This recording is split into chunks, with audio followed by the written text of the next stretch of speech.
Amazing heroism, Millionaire's son drowns, revealed by a humble cleaner who risked her life.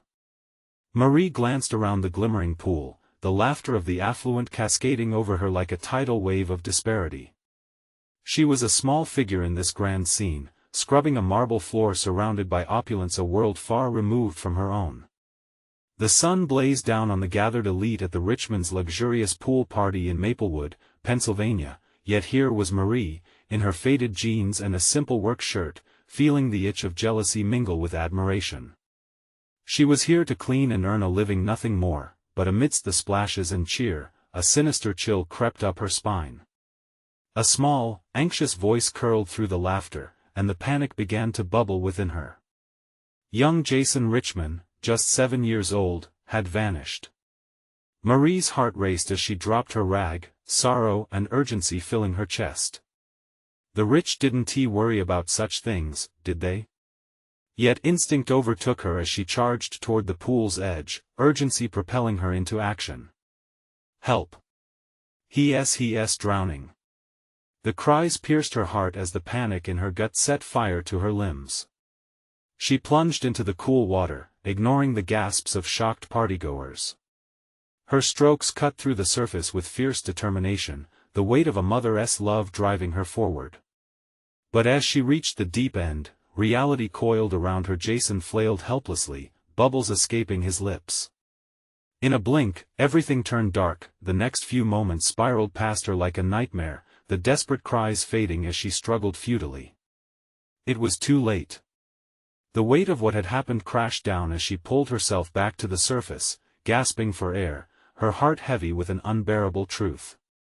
Jason's body was lifeless, and panic erupted among the partygoers, echoing a sorrow that was anything but carefree. Marie stayed back, overwhelmed, while the Richmond family began to swirl around the tragedy, their faces masks of horror. But it was deeper. She saw their true concern, reputation. Whispers crept through the community, leaving Marie caught in a storm of guilt and fear. They dismissed her presence as if she was nothing but the hired help, and yet she held the knowledge of what had taken place. Days later, she found herself surrounded by neighbors who shared their own battles and whispered stories of resilience. They spoke with appreciation about the values of honesty, and their support kindled something fierce within her. With every passing moment, the whispers of the town grew louder, and she felt the weight of injustice pressing down on her. Before we continue, I need to let you know about something important that's happening. YouTube has been making changes to the system and many people are losing notifications from channels they follow. If you're enjoying the content, hit that bell and mark all notifications so you don't miss the next videos. And if you can drop a like, it really helps me with reach. Seriously, it makes a difference. Oh, let me know in the comments where you're watching from. I'm always curious to know who's on the other side of the screen. Now let's continue. As Marie grappled with her moral dilemma, she received an anonymous letter that hinted at scandals hidden behind golden doors. In that moment, her heart raced as the realization hit her she could challenge the very power that sought to silence her. Standing on the precipice between truth and silence, she felt the pulse of a community behind her, ready to fight for justice and dignity. With courage swelling in her chest, she prepared to confront the Richmond family. The realization struck, emboldening her forward. This wasn't just about her anymore, this was for Jason and for everyone who felt trapped beneath the weight of privilege. Marie took a deep breath, the air igniting her fierce resolve. Would she finally find the strength to uncover the truth about what really happened that day? The answer lingered like a whisper, promising change, uncertainty, and hope in the heart of Maplewood. Marie felt the weight of the world on her shoulders as she stared out over the seemingly perfect lawn of the Richmond estate. The anonymous letter burned in her pocket, the words etched into her mind. They've hidden worse, it read. What did that mean? And how far would the Richmonds go to protect their secrets? Determined, she gathered herself, replaying every detail of that fateful day. Jason, his laughter like bells ringing in the summer air. His face illuminated with pure joy just moments before the horror unfolded. The image sent tears streaming down her cheeks. She could not let his death fade into whispers buried under the weight of money and influence. That evening, Marie sought out the heart of Maplewood, the local diner where folks gathered to share stories over coffee. The fluorescent lights buzzed in a comfortable chaos as she slipped into a booth. Her neighbors, a mix of hard-working families, were already deep in conversation. She could feel their eyes on her, their sympathy palpable in the air. Marie, one of the women, a widow named Clara, began hesitantly. "We heard about what happened. Are you okay?" Concern laced her words. Taking a breath, Marie straightened her back. "No, I'm not," she said firmly. "Jason's gone, and I can't stand by while those people brush this under the rug." Several faces exchanged glances, then one spoke up. "You know he's their only child, right? They'll do anything to protect their name." "Yes," Marie said with renewed fire. "But what about his life?" The conversation shifted, murmurs boiling with determination. As they talked, Marie felt the fears shared began to weave a thicker bond, one forged in shared experience. They detailed how often they felt overlooked or silenced. Each story unveiled layers of neglect from those who believed privilege could shield them from repercussions. "I saw things that day," Clara whispered, glancing around as if the walls had ears. "Things I didn't think were important until now. But what can we do?" Another voice piped up, skeptical yet layered with hope. "I don't know how to fight this, but we have to start somewhere," Marie replied, the spark igniting in her chest anew. "They can't hide forever." The realization washed over her, she was not alone. These voices would create a chorus, amplifying what many had suffered in silence. Marie took hold of her phone, the weight of it feeling significant. This was the tool that could help her gather evidence, to send the truth swirling to the surface. Over the next few days, she began piecing together a plan. Marie approached those who attended the party, shared their observations, and pieced together a timeline of events that last day. The weight of anxiety threatened to drown her once more, yet conviction thrummed loudly in her veins. She was gathering not just information, but a movement, a purpose.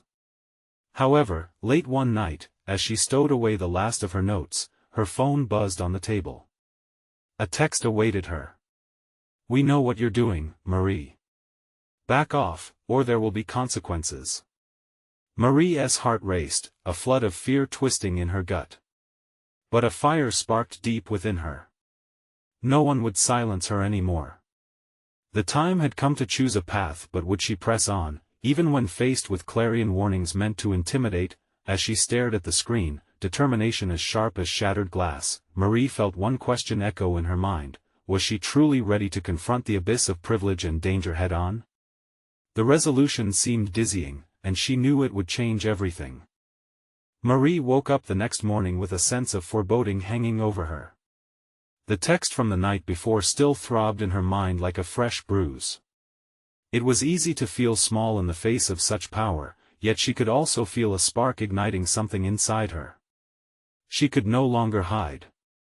Waiting was no longer an option. She brewed a strong cup of coffee, hoping the caffeine would sharpen her thoughts. Nervous energy coursed through her as she mapped out her day. She needed a strategy. The people of Maplewood were with her, she felt that much. Now, she just had to find a way to make their voices heard. By mid-morning, she found herself at the local library, a modest building with yellowing pages and dusty shelves. It offered a refuge from the world, a place where truth and stories intermingled. The library's assistant, an elderly man named Mr. Thompson, watched curiously as she browsed through the archives. "Can I help you, Marie?" he asked, his voice warm as the sun streaming through the window. "I'm looking for anything about the Richmonds," she admitted, trying to keep her voice steadied. Mr. Thompson raised an eyebrow, but he helped her sift through newspapers and old articles. "They're quite the family around here. Always in the news for better or worse," he remarked, his tone shifting slightly. Marie spent hours devouring each piece of historical context. Some articles celebrated their philanthropy, while others hinted at family tragedies and questionable dealings. With each page, a clearer picture emerged. The Richmonds' perfect facade was built upon cracks and shadows. Later, as her fingers traced the path of ink across printed words, she discovered a piece about a suspicious accident involving one of their previous employees. The man had drowned while working on their estate.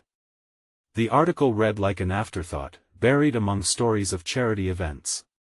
And just like that, a thought formed in Marie's mind: this couldn't be an isolated incident. Fueled by urgency and resolve, Marie gathered her findings and headed back to the diner.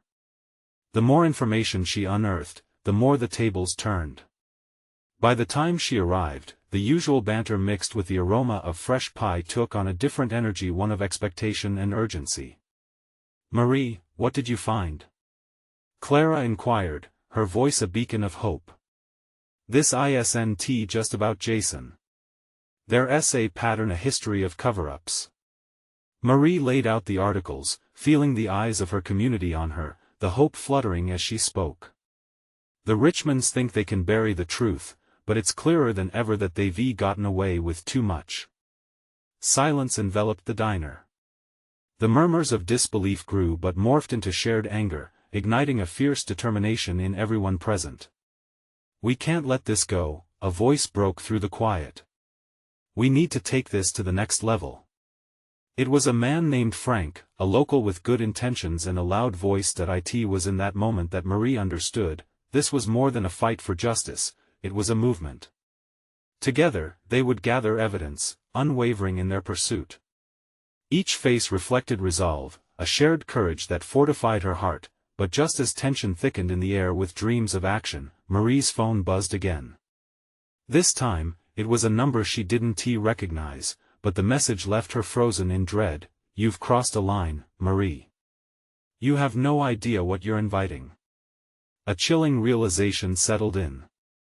She was no longer just fighting for justice, she was now facing the looming threat of a powerful enemy. Would she have the strength to combat the storm that was coming? Together, with her gathered allies, a pivotal moment awaited, one that could either spark a revolution or bring her crashing down into silence.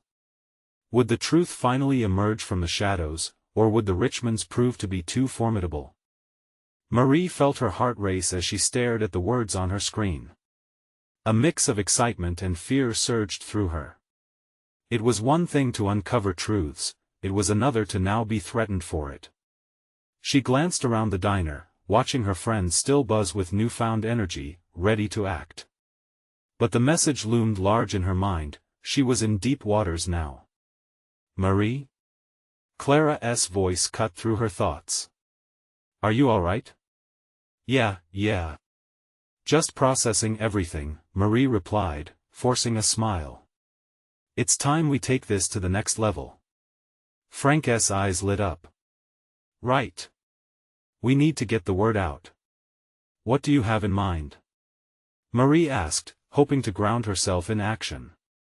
Frank wasn't one for half measures, and that was something she appreciated. "A town hall meeting," he announced, his voice booming. "We gather everyone. Share what you found, the articles, the stories. They can't ignore us then." The room ignited with murmurs of support and strategy. Marie felt that familiar spark inside her start to burn hot again. This was it. But the inkling of dread from the text still held her back. Still, she knew she couldn't let fear stop them. "Let us do it. We'll set a date for this week. We can create a flyer, maybe some social media posts," Marie said, her own voice gaining momentum. "We'll make sure everyone knows the truth about the Richmonds." As plans unfolded, anxiety tightened around Marie's chest. The laughter and conversations faded into a rhythm of urgency. She felt more alive than she had in years, but the warning nagged at her. What if they pushed too hard? Eventually, they broke from the diner, energized as they stepped out into the crisp air. Marie felt the weight of responsibility bearing down on her. But as she saw the familiar faces of her neighbors filled with hope, the fear became an undercurrent, pushing her forward instead of chaining her down. Later that evening, as dusk fell like a blanket over Maplewood, Marie found herself at home alone, the remnants of the day still buzzing inside her. She sat at the dining table, papers spread out before her. The clinking of dishes echoed weakly in the silence. The clamor of the diner seemed like a distant dream. Her phone buzzed again, this time with a message from her best friend, Ava.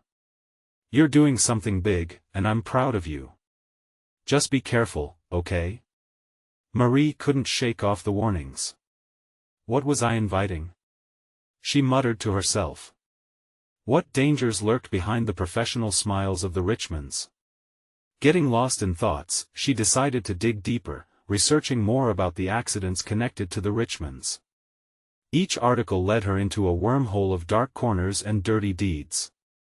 She read about employees who had mysteriously vanished, others who gave chilling accounts of pressure and fear surrounding the family. Her brow furrowed, and she didn't hear the front door open.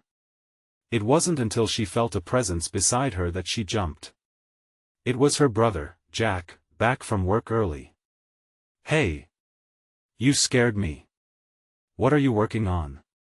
Jack asked, glancing at the posts scattered across the table. "Trying to figure out the full story behind the Richmonds. I have to connect the dots," she replied, trying to keep her focus.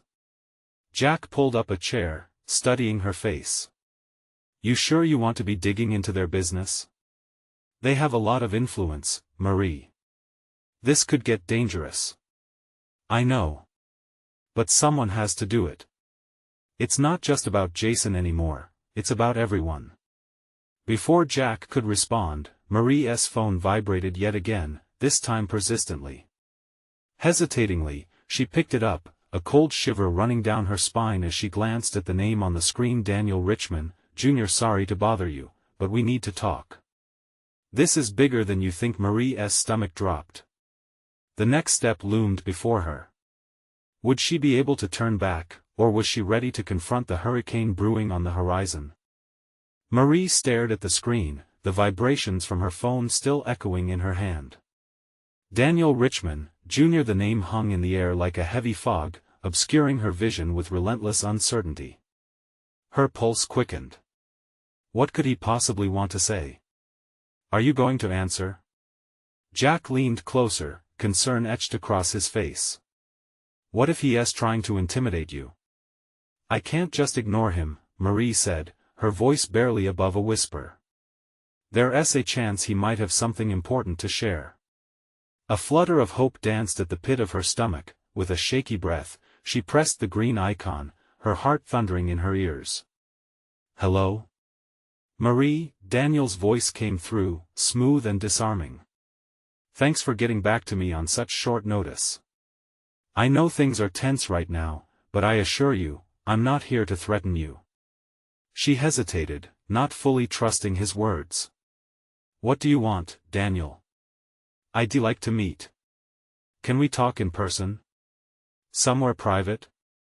There was a forced calmness in his tone, but beneath it, Marie detected a flicker of desperation. "Why should I trust you?" She shot back, crossing her arms as if that could shield her from whatever danger he might represent. "Because I'm not my father. I know what's been happening in our family, and I want to put an end to it." His admission caught her off guard. Marie's thoughts spun like a whirlpool. Could this be an opportunity or a trap? Arms still crossed, she weighed her options. "Fine," she said, summoning a semblance of confidence. "I'll meet you. But if I get even a hint that this is a ruse, I promise it's not," Daniel interrupted, sincerity piercing through his voice. "I'll send you the details."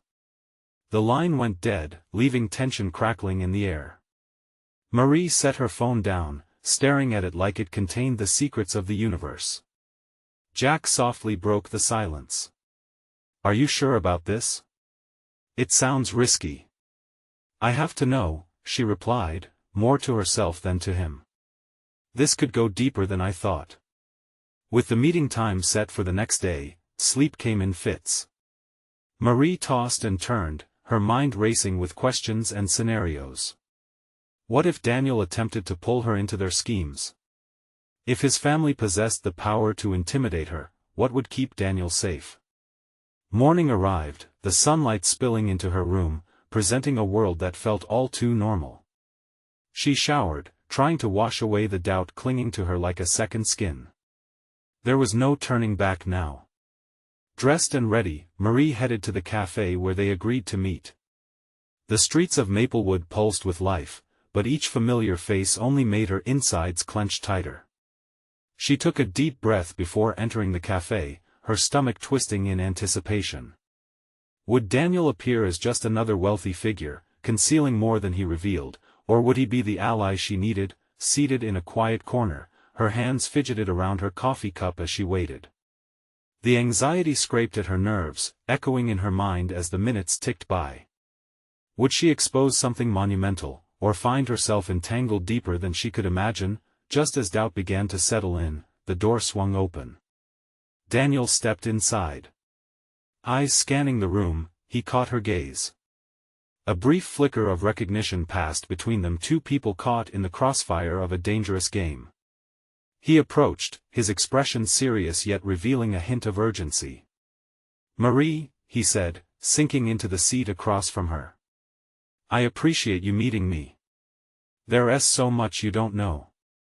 As he began speaking, Marie felt the weight of her decision pressing down. She was teetering on the edge of a cliff, already feeling the winds of change swirling around her. But the question hung in the air, louder than ever: what truth awaited them at the bottom? The cafe buzzed around them, but for Marie, the world narrowed to just her and Daniel. His eyes were earnest, a mix of determination and vulnerability that both intrigued and unsettled her. She had risked everything to be here, and his next words could either shatter or reinforce that choice. "Marie," he began, his voice low, "I can't explain everything right now. But I'm not in this because of my father's influence. I need your help." Her brow furrowed. "Help? With what?" "Everything." He shifted in his seat, the weight of his confession palpable. "My family is involved in things far darker than you imagine. Hidden agendas, secrets we buried long ago. I want to expose them." Marie's heart raced. She had stumbled into a world she barely understood. "Why me? You could go to anyone. You're Daniel Richman, Jr. I can't trust anyone from my world." He glanced around, checking for eavesdroppers. "You're different. You're not caught up in our family drama. You see things as they are." "I don't know what I'm seeing." Her voice trembled slightly. "All this feels dangerous." "It is," he agreed, leaning closer. "But it's worth the risk if it means freeing us from his grip." "Who is he?" "My father." Daniel's voice hardened as he spoke. "He's an influential man. He hides his darkness behind a facade of charity and power. But it's all a lie. I want out. I would do anything to break free."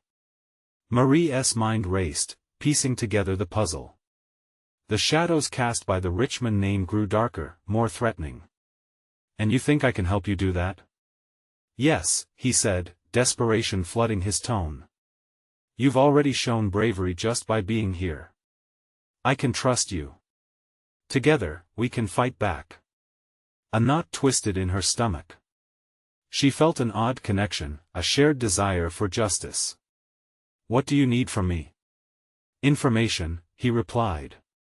"You know things about the other side, the truths my family has hidden. If we combine our knowledge, we can figure this out." Marie stared into his eyes, searching for the sincerity that had drawn her in. "What exactly are you asking me to do?" "Attend a meeting with me. I have allies who are willing to help, but it's risky. We need to act fast before they realize I'm onto them." Her pulse thundered in her ears.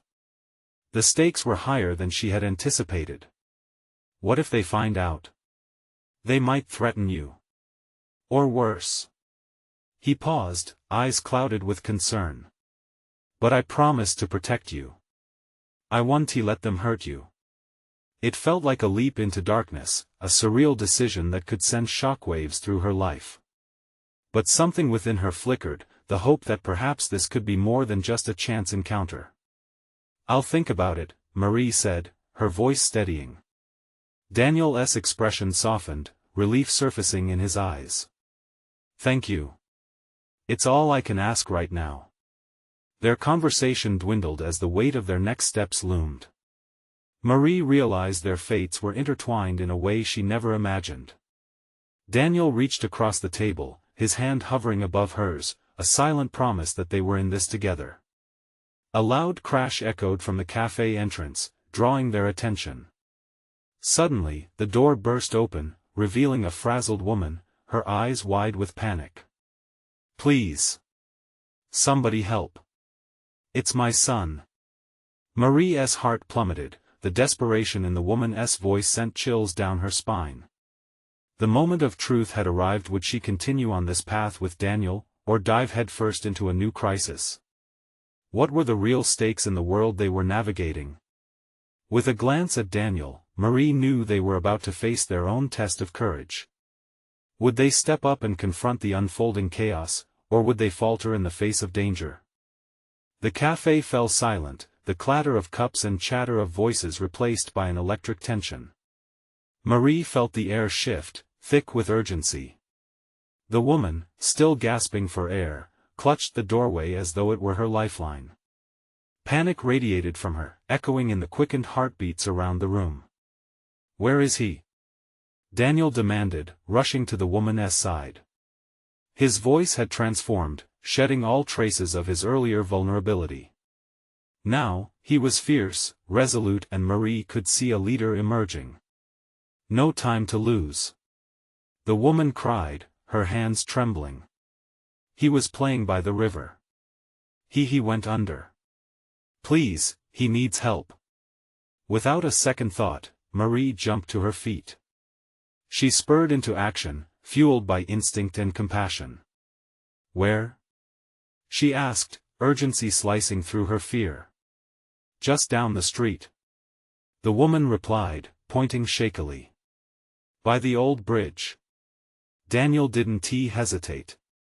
He grabbed Marie's arm, and together they raced through the throng of startled patrons, their faces etched with concern. They burst out of the cafe and into the blinding light, adrenaline coursing through their veins. As they sprinted, the world melted away.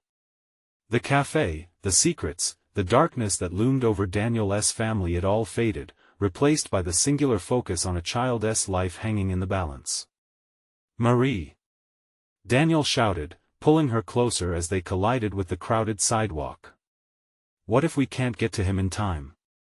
"No. We have to believe," she called back, her breath ragged. It was a mantra she held on to: hope, no matter how fragile. It fueled her pace, her heartbeat sinking with Daniel's as they raced toward the river. As they neared the bridge, the panic of the woman nagged at Marie's mind, a relentless echo that urged her to move faster. The old stone structure loomed ahead, shrouded by trees that whispered secrets in the wind. When they arrived, the chill of the river sliced through any lingering warmth. A small group had gathered, a swirling mass of anxious faces, some calling for help, others searching, desperate. "Where is he?" Daniel shouted, his voice rising above the din. "Over there."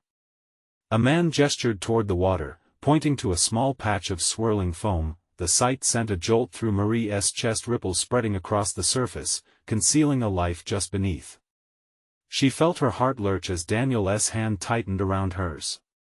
"Stay close," he urged, his voice steadying, but Marie couldn't wait. She stepped toward the bank, instincts roaring inside her. "And no. It's too dangerous," Daniel protested, panic flickering in his eyes. "I can't just stand here." Marie shot back, adrenaline surging as she took another step closer to the edge. Her heart raced with fear, but also with a fierce resolve. Before she could think it through, she dashed into the water, the cold biting into her legs, sending waves of shock through her body. She could hear Daniel's frantic cries, feel the tug of his concern even from the shore. The current was stronger than she anticipated, tumbling around her legs, but she fought against it. Diving down, she scanned the murky depths, her lungs burning, the world around her fading as she searched for the child. "Where are you?" Just as desperation began to creep in, her fingers brushed against something soft, pliable. She grasped it tightly, pulling upward with everything she had. Breaking the surface with a gasp, her vision blurred, but she held on to him with fierce determination. Bubbles spiraled around them as the child's lifeless body came into view. She clung to him, summoning strength she didn't know she had. Above, she could hear Daniel calling her name, the shouts from the crowd blurring into a cacophony of hope and fear. But there was no going back now. With one last surge, she kicked toward shore, her lungs screaming for air, her heart pounding with the weight of what she was doing. The world around her narrowed to just survival, and the boy in her arms. When they reached the bank, arms reached out to grab them, and she felt Daniel's strong presence at her side. "I've got you," he breathed fiercely, pulling them both safely onto dry ground. But would it be enough?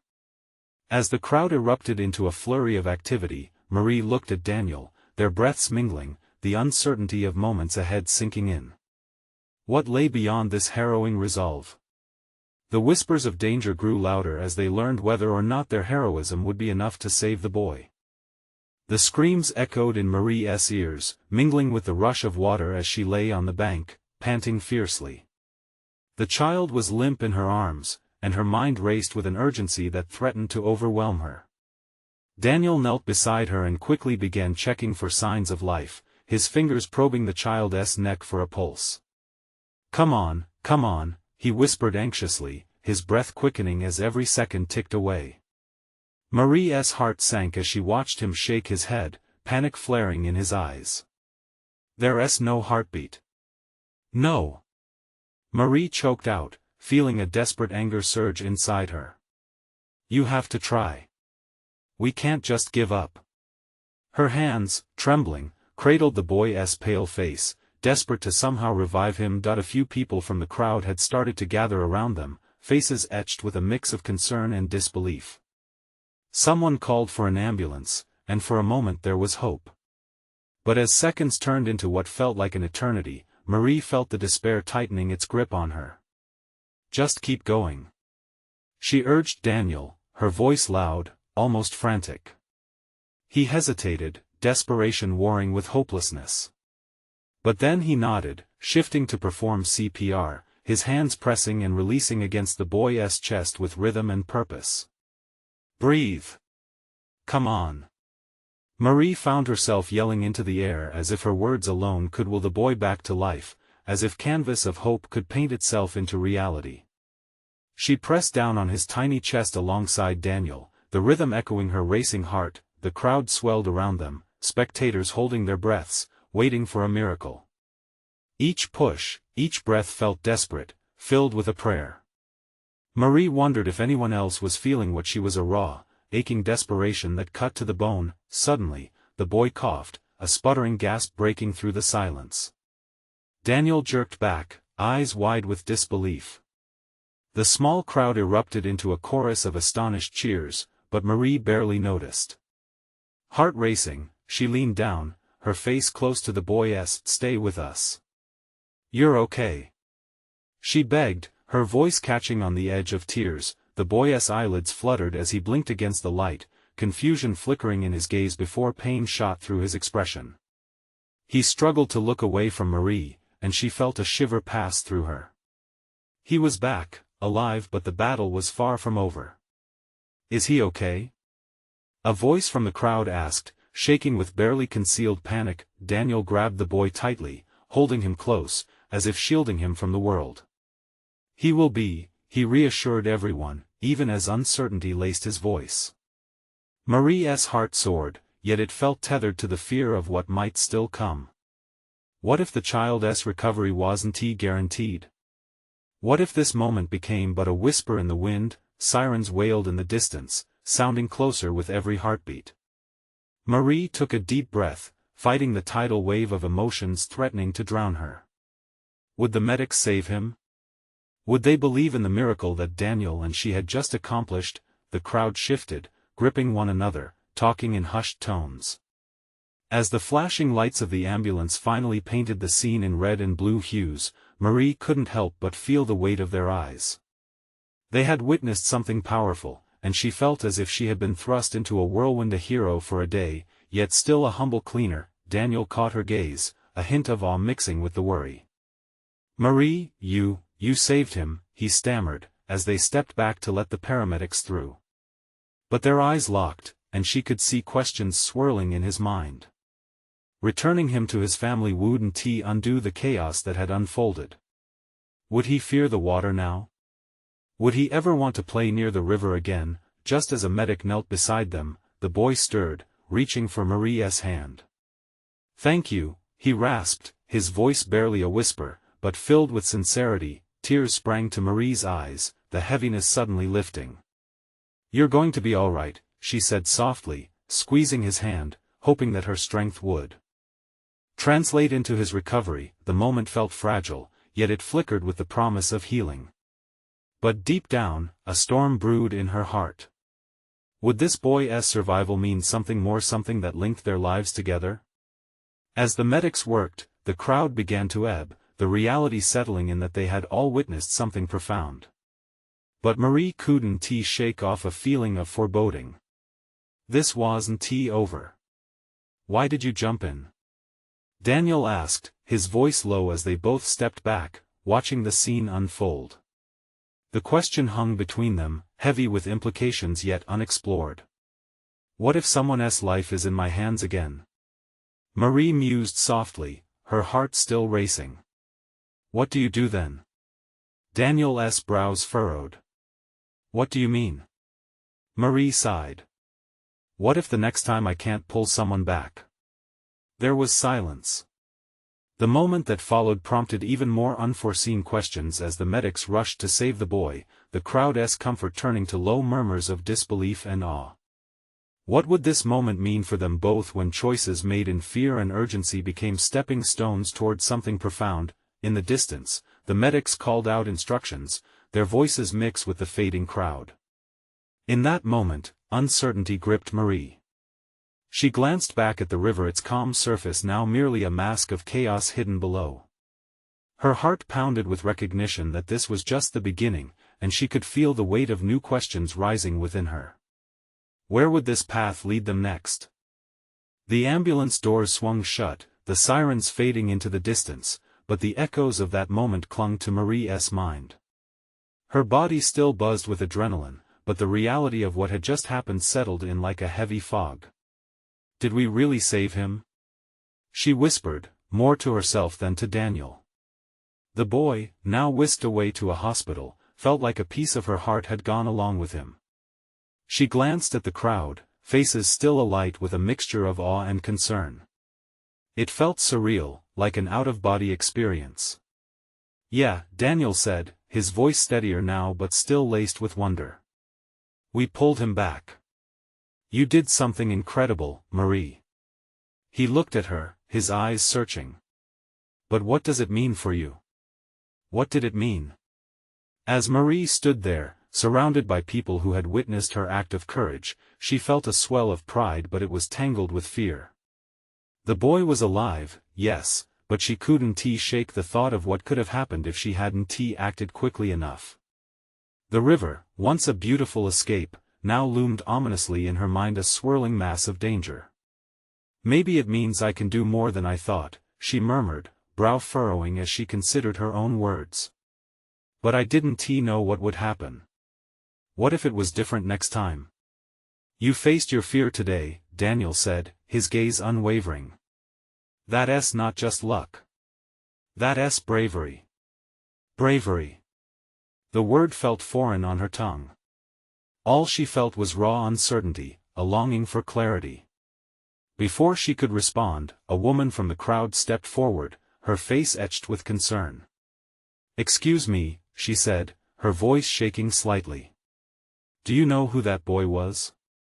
His family, they must be so grateful." Marie's thoughts flickered to the boy's parents, and she felt her heart tighten. Would they regard her as a hero, or would they blame the river for their child's near-tragic fate? The duality of gratitude and grief danced like shadows in her mind. "I am not sure," she admitted, glancing at Daniel, who nodded encouragingly. "But I hope they're okay now." The woman squeezed Marie's arm gently, a fleeting moment of connection amidst the chaos. You saved a life today. You should feel proud. Marie forced a smile, but inside, a conflict raged. Did she really earn that pride? Would it last? She looked around at the gathering crowd, people whispering and pointing. They saw her as a savior, but she still viewed herself as a cleaner, someone invisible whose life changed with the tides. Let us go find the boy's family, Daniel suggested, as though reading her swirl of thoughts. They need to know what happened. And you should hear it from them. It made sense. Bringing closure, understanding, perhaps that was what she truly craved. Yeah, we should. Marie straightened, drawing a deep breath as she pushed away the anxiety swirling in her gut. The uncertainty wouldn't disappear, but facing it might give her the sense of purpose she needed.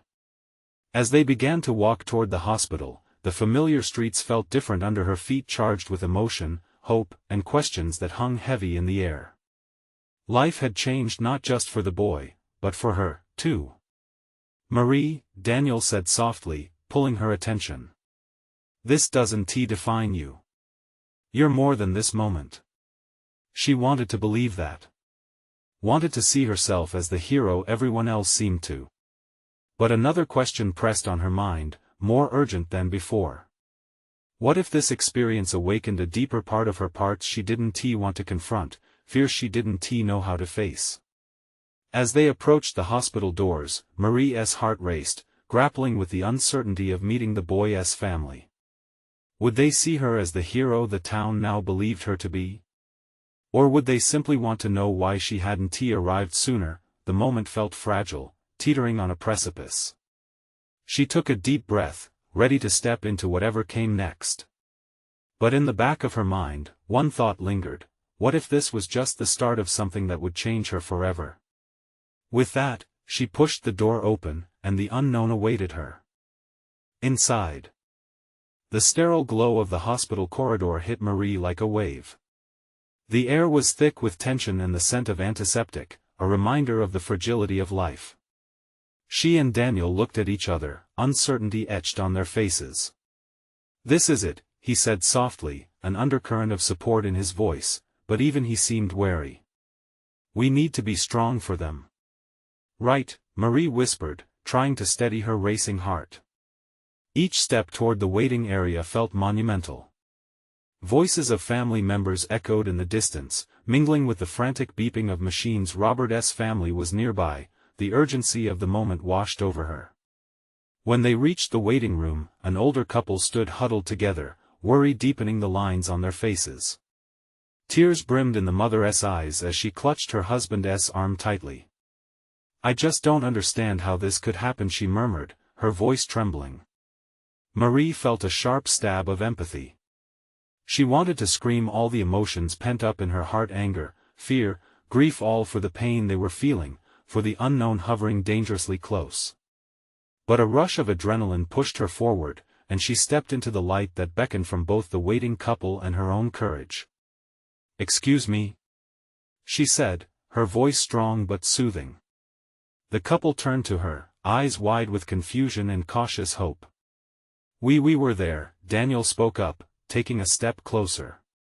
We did everything we could to help. The father's brows furrowed, skepticism and gratitude swirling in his gaze. You saved our son? The words trembled, as if they held worlds of unasked questions. Marie nodded, feeling tears threaten to spill over. He went under, but we got to him. Daniel did CPR, and I held on until the paramedics arrived. She took a deep breath, willing herself to maintain eye contact. He's alive. They're working on him now. I truly believe he's going to be okay. Silence fell like a heavy curtain, and time seemed to pause. The couple exchanged glances, raw emotion washing over their features. Suddenly, the mother lunged forward, reaching for Marie's hands, gripping tightly, her voice cracking. Thank you. Thank you so much. I thought I lost him. At that moment, relief rushed through Marie, infused with the warmth of gratitude. It was a bond forged in their collective fear, courage, and sorrow. Holding the mother's hands, she knew she wasn't just a cleaner anymore, she had become part of something greater. In the following moments, the room transformed into a whirlwind of emotions, laughter blending with tears as everyone came to terms with the miracle of the boy's survival. "He was so brave, just like you," the father said, pride bursting through the fear that had clouded him minutes earlier. Marie felt the weight of their gratitude and accepted it as a piece of the transformation she was going through, but the reality of what had just unfolded didn't escape Daniel. He shifted, the gravity of their situation settling over him again. "Marie, I think this is just the beginning," he murmured, dark clouds forming in his eyes. "Our fight the truth about my family. This moment proves that change requires bravery." "Then let us be brave together," Marie replied, determination coursing through her veins. She could feel her fears shifting into something powerful. They were less about what could go wrong and more about the impact they could create. As they left the waiting room, arms intertwined, she glanced back at the grieving family, who had begun to embrace warmth amongst the chaos. "We'll be fighting for you too," she promised silently, heart unwavering. The world outside held its secrets still, but for Marie, the fight against injustice formed a new path. Those whispers of danger and privilege would continue, but now they were accompanied by the voices of the community rallying behind her.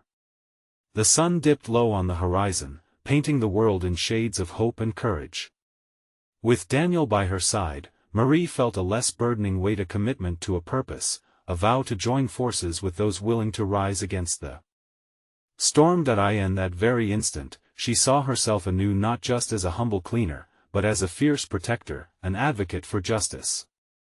They would expose the Richmond's shadows and reclaim lives stolen by silence. This was her awakening, her fight. And she would fight with every ounce of her being. It was time to speak the truth, to rise and shine brighter than the gilded facades that once overshadowed her reality. And so, together they stepped forward into the evening light, ready to face whatever awaited them on the road ahead, hand in hand, transformed and unyielding, into a promising future. You need to subscribe now to keep up with the unfolding story of Marie and her fight for truth. This is the moment to show your support. Leave a like now to keep the momentum going. Comment your thoughts about how courage can change lives and share instantly this story with at least 5 friends who need to witness this transformation. Don't wait not even one more second to spread the inspiration.